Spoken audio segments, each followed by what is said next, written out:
This is the United States Cartoon Football League, where cartoons and football have come together since 1981.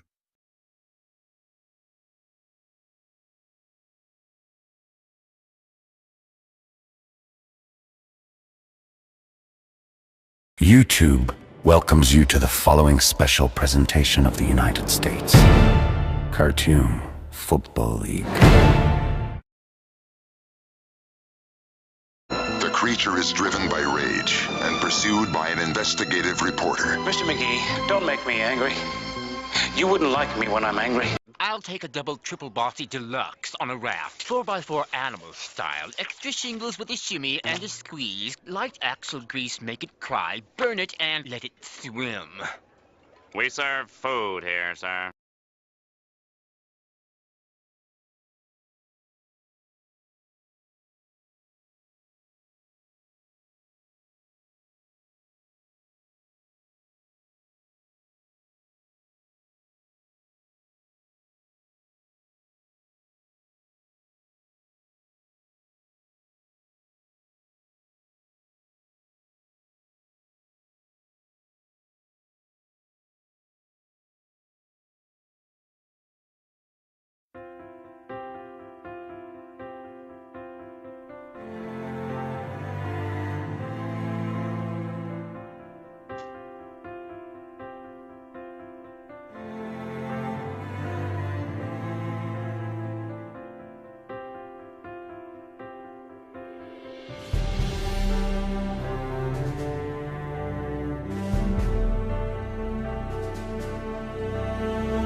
Let's get ready to rumble!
And now, USCFL. The USCFL Network, in association with YouTube, presents the USCFL Post-Game Show.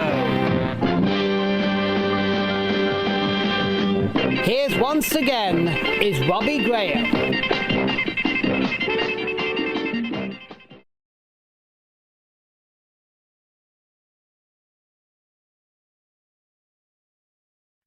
Greetings, lads and lassies.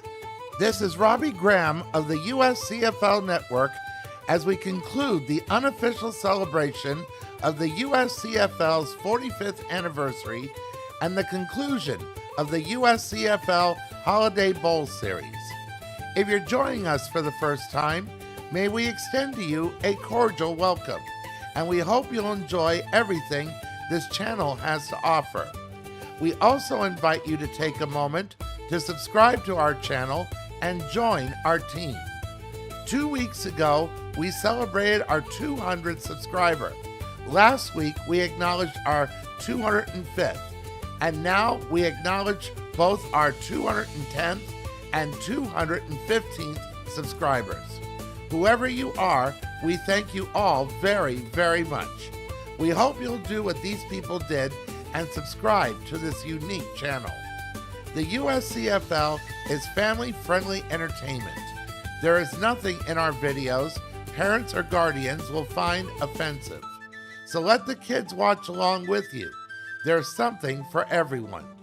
The USCFL is on Patreon, and for as low as $3 a month or 10 cents a day, you can help promote our league as we can offer merchandise and special perks to help show your love for America's oldest fantasy football league. Now for the main attraction, the 2026 St. Patrick's Day Bowl. This is the final exhibition game before the start of the regular season and the official celebration of the league's 45th anniversary. The opponents for this game does have green in mind. The Marvel Comics All-Stars for green is part of their color scheme. Although it's not in its color scheme, Nickelodeon will use green slime on their opponents.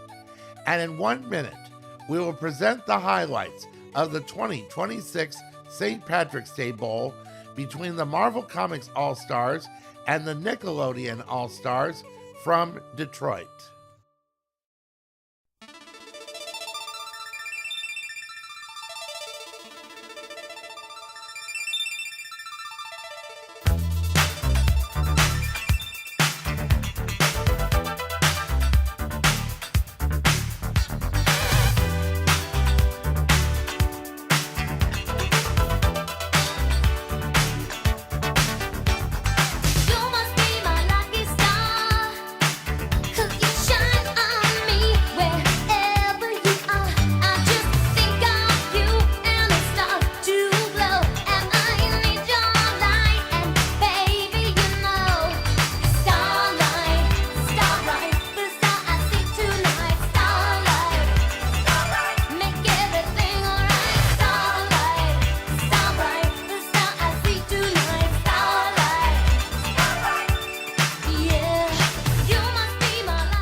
Knowing what it's like to touch another human being.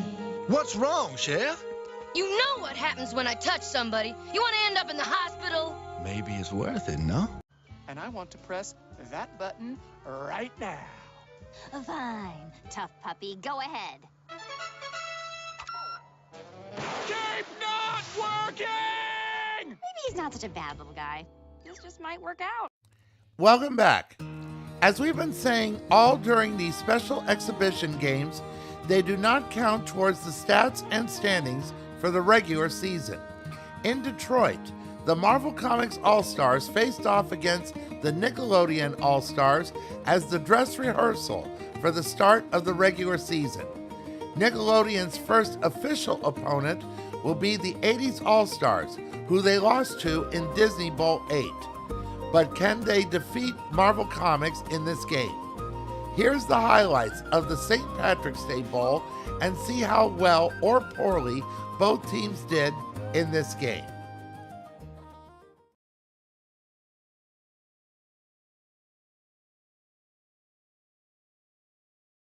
The St. Patrick's Day Bowl got off to a fast start, and it was Nickelodeon making the first big play. Azula from Avatar, The Last Airbender, stepped in front of a She-Hulk pass and took it all the way for a 65-yard interception return touchdown, giving Nickelodeon the early lead, 7-0.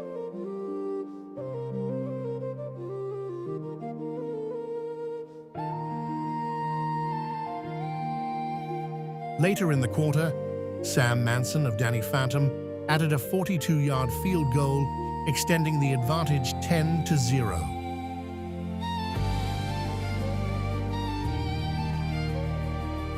Marvel Comics responded with a huge play of their own. She-Hulk launched a deep pass downfield, and Jubilee of the X-Men hauled it in for an 82-yard touchdown, putting Marvel on the board, trailing 10-7, and she made up for her out-of-bounds catch in the International Women's Day game.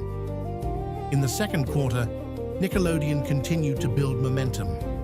SpongeBob SquarePants connected with Katara from Avatar, The Last Airbender, on a 13-yard touchdown pass, pushing the lead further 17-7. But Marvel Comics answered right back. Wolverine powered his way into the end zone on a 16-yard touchdown run, keeping the game within reach 17-14.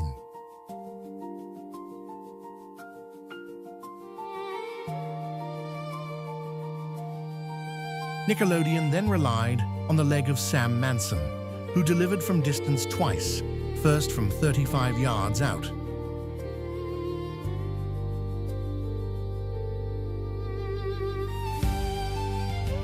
And then again, from 29 yards, just before halftime.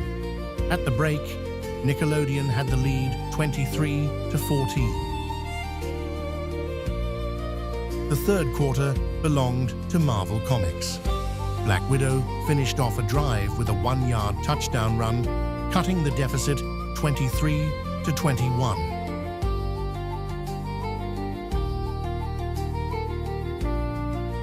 Then Spider-Woman added a 35-yard field goal, and suddenly it was a 1-point game, 24-23. In the fourth quarter, Nickelodeon responded. Sam Manson came through once again with a 48-yard field goal, giving Nickelodeon a bit of breathing room, 26-24. But Marvel Comics wasn't done. She-Hulk found Jubilee again, this time on a 9-yard touchdown pass, bringing Marvel Comics within striking distance.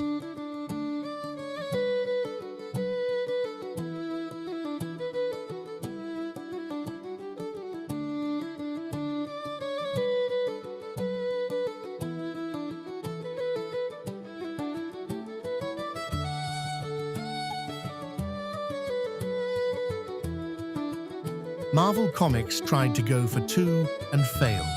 However, they led 30-26 with over 10 minutes left in the game.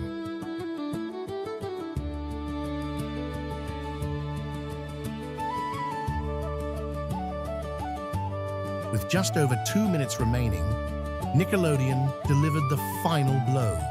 SpongeBob SquarePants connected with Sandy Cheeks on a 2-yard touchdown pass, sealing the victory. In a hard-fought and exciting contest, Nickelodeon defeats Marvel Comics 33-30 in the St. Patrick's Day Bowl.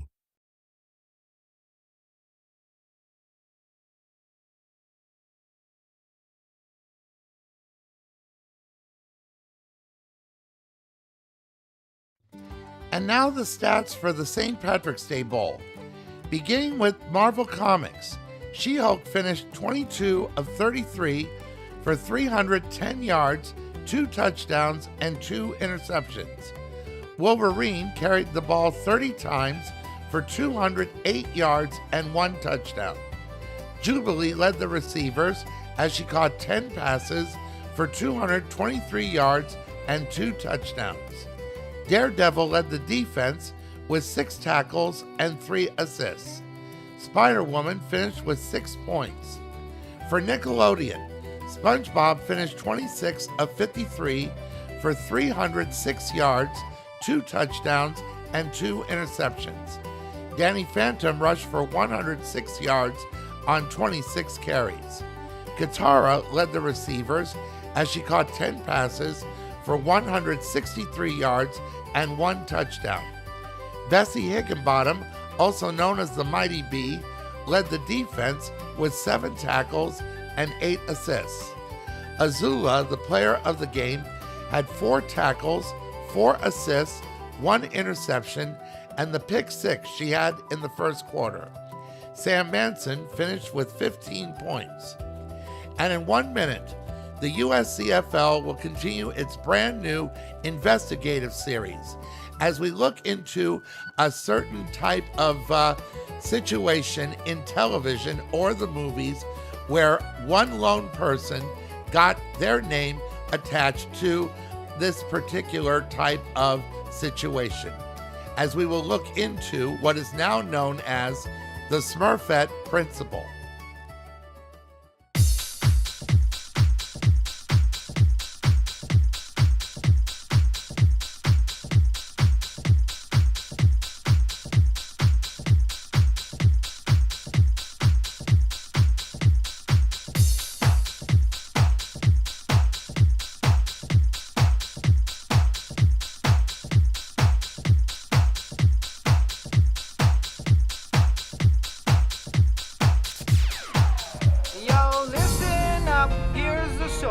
About a little guy that lives in a blue world, and all day and all night, and everything he sees is just blue, like him inside and outside. Blue his house with a blue little window and a blue Corvette, and everything is blue for him and himself and everybody around, 'cause he ain't got nobody to listen. That if you really want to do something well, there's no substitute for practice. Smurfette, you're so right. No, this one's too long. I wore that this morning. Oh, this one's too plain. I'll save that for tonight. Well, this one now. That one now. Welcome back. I will try to explain this a little bit better. Imagine you're in a TV show or movie. Male or female, you're the only member of the cast to fit that description.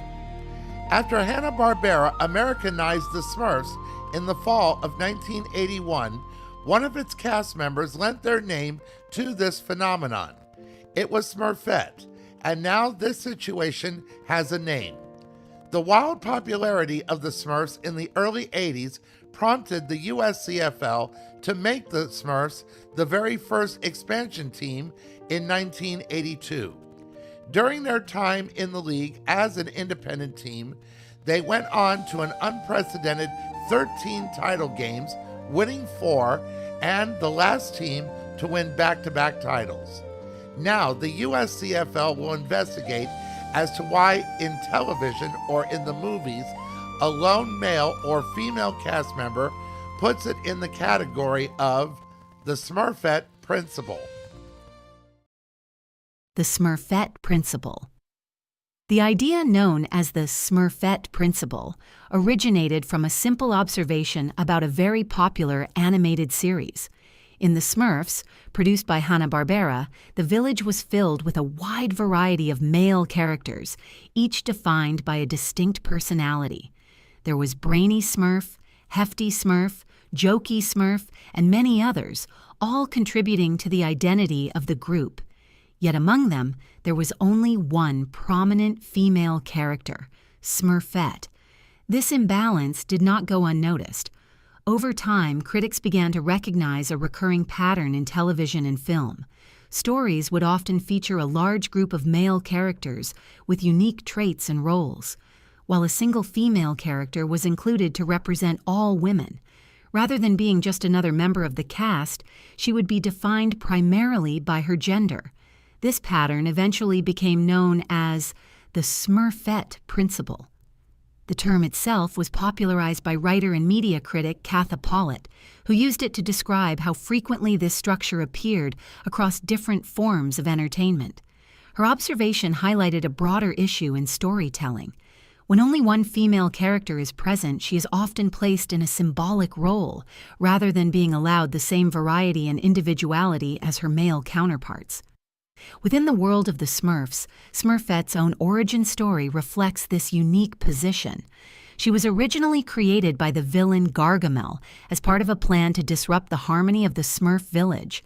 In her earliest appearances, she even looked and behaved differently. It was only later, through the actions of Papa Smurf, that she was transformed into the character most audiences recognize, complete with her signature blonde hair and more traditionally friendly personality. While the show itself was widely successful and beloved by audiences, the structure of its cast became an example used in discussions about representation. When a single female character is surrounded by many male characters, she's often expected to carry the weight of representing an entire gender. This can limit how she is written, as her role becomes defined not by individuality, but by contrast. As media evolved, writers and producers began to move away from this pattern. More recent television shows and films have made efforts to include multiple female characters with distinct personalities, roles, and storylines. Even later adaptations of the Smurfs introduced additional female characters, addressing the imbalance that originally inspired the concept. Today, the Smurfette Principle remains a widely recognized term in media analysis. What began as an observation about one animated series has grown into a broader discussion about how stories are constructed and how characters are represented. It serves as a reminder that the composition of a cast can shape not only the story being told, but also how audiences understand the roles of the characters within it. In the end, the legacy of Smurfette extends beyond her role in the village. She became the center of a conversation that continues to influence how stories are written and how characters are given space to exist as individuals rather than symbols. The Smurfette Principle also applies in which a lone male cast member is in a show or movie, with a mostly all-female cast as well.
Ben, Johnny, Reed, I'm so sorry about what I know, happened. darling. It's just good to have you back. Although you do look fetching in black. Johnny, take the controls. I'm all over it. Cool.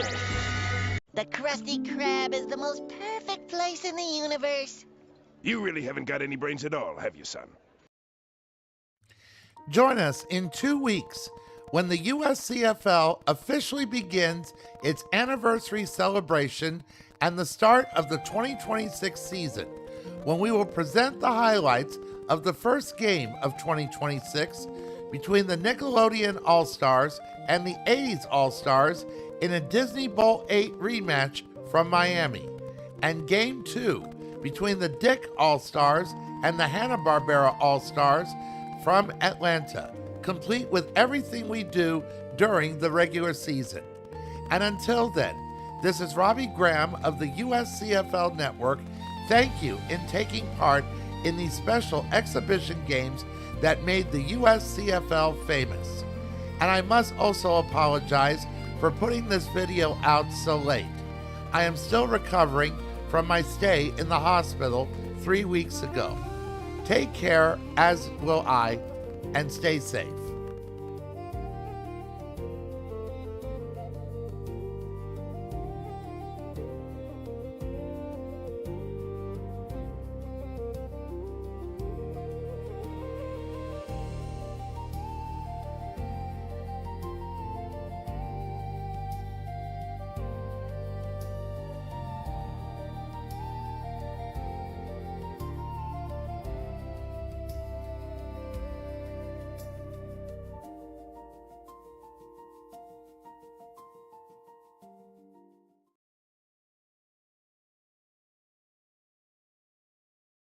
This has been a webcast of the United States Cartoon Football League on YouTube and is intended for the viewing and listening pleasure of our audience. All cartoons seen and music heard are copyrights of their respected owners. They were used for the purpose of entertainment and education, and therefore no breach of copyright laws were intended. This is a copyrighted feature, and any rebroadcast or re-uploading of this webcast without express written permission of the United States Cartoon Football League is prohibited. YouTube thanks you for watching this special presentation of the United States Cartoon Football League.